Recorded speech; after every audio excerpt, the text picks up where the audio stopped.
clearly, the president-elect views this conflict as a stage in which there needs to be some kind of negotiated outcome. Does Latvia think we're there yet? So we fully support what President said, that abandoning the friends and allies is not what should happen. And America needs friends and allies as much as every country in the world, because America is a symbol of democracy and freedom. Also for us, Latvia is 106 years old. We were occupied by the Soviets. And every single day we believed in freedom and liberty, and the U.S. was the leading light. And very much through the U.S. policy, we regained the independence, which seemed impossible. So today we have to remember that things that seem impossible are possible. So clearly standing strong for Ukraine, providing support to Ukraine, ensuring that it's strong on the military battle in the military field is one way to bring peace. And I think that is the main message we take from President-elect's words.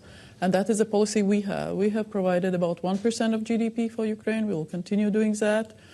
Military, humanitarian, financial, political.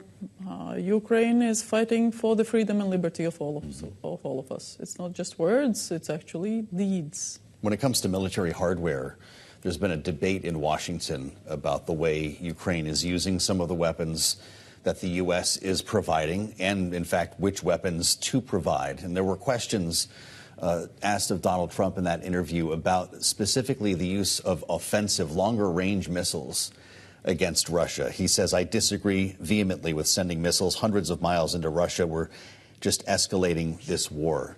What's your view on that? There are different sort of weapons that can be discussed. Currently, what Ukraine gets is ATACMS with a limited use in the Russian territory. We think that actually providing Ukraine with long-range weapons that would enable Ukraine to take out particular military targets, like where Russian planes take off, staging areas of the troops, logistics hubs, fuel hubs, and so on and so forth, would bring peace faster, because it would deny Russia the possibility to attack and flatten Ukrainian cities and take territory. So that would be equalizing the battlefield a little bit.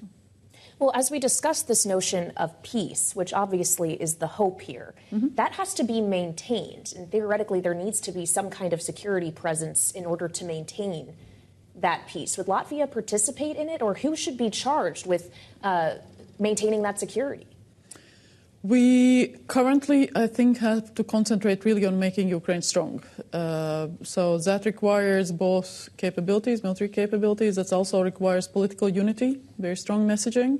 So peace through strength, that President-elect has said is his policy, is totally that we support. Currently, we don't see that Russia is aiming at peace. Russia's policy is war. Everything that Russia stands for, whether in politics, in its military strategy, but also tactics, in economy, religion, media, private sector, it's all geared towards war. And ultimate objectives that they have said is taking down Ukraine from the face of Earth, from the map. Whether we can allow that, how can we support that as democratic countries, as leaders of freedom in the world? It will enable others. So let's stick to what we have said is important to us. To Kailey's point, once peace is brought to Ukraine, there's been a conversation about what comes next. Poland and France have talked about contributing to a peacekeeping force in Europe. When peace is brought to Russia, I think that's how we bring peace to Russia, because it's Russia's policies that is war. Ukraine has said very clearly, Ukraine is not aggressor. Ukraine is defending. So Ukraine has said that they have a peace plan. Would a residual force not help to maintain peace in Ukraine after a peace deal, to keep Russia out? I think it's totally premature to currently sort of speculate how, what, where. There are various conversations ongoing, because obviously we all want peace. Nobody wants war. It's Russia that wants war. But to get to peace, there has to be strength on the battlefield. There has to be very, very clear understanding how we enable Ukraine to be strong also militarily in terms of its own defense capabilities. So to be strong producer of defense stuff, to be able to resupply itself. And then, of course, if at some moment there is a ceasefire or there is some agreement on where the war stops, then it's important to have both political arrangements in place. So does Ukraine belong to NATO? Whether Ukraine, because Ukraine wants to join NATO, and it's a free choice of any country in Europe. That's in accordance with the Washington Treaty.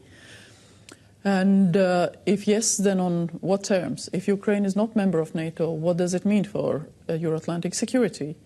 How to ensure that Ukraine is able to self-defend, whether there are security guarantees, what those security guarantees are.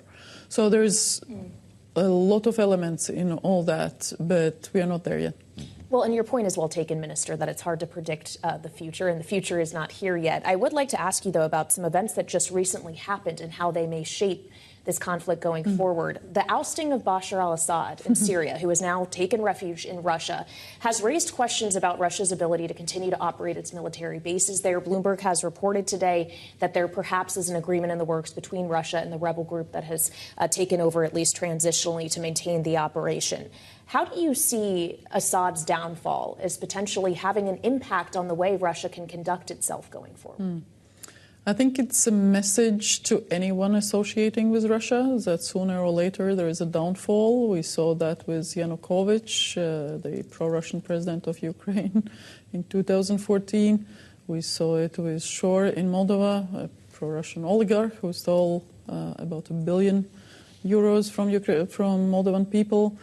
We have seen it with Snowden. We have seen it with quite a number of people. So that happened also to Al-Assad, and that's logical, because prompting up dictatorships doesn't work. But has it weakened this particular dictator, Vladimir Putin? It clearly showed that his protection not always works, or it can work for a short while, but not for long. And it has also weakened Iran's influence in the region, quite clearly. So there will be a different setup. The important part about Syria is that there is a peaceful transition of power, that that transition is managed, that there is no terrorist threat coming from that country to the neighboring countries or other countries. So meaning that no ISIS-associated forces are in power. No other terrorist associated groups are in power. But also that it's a governed territory and that it has justice elements, that it has tolerance, that it's a territory, a state for all the various minority religious groups in the country. It's not going to be easy. We need to see some economic development there. So there are lots of countries that have stakes in a successful outcome. What success is going to be, I think, again, depends how Syrians define it. But I think we all have stakes to see that it turns to the better.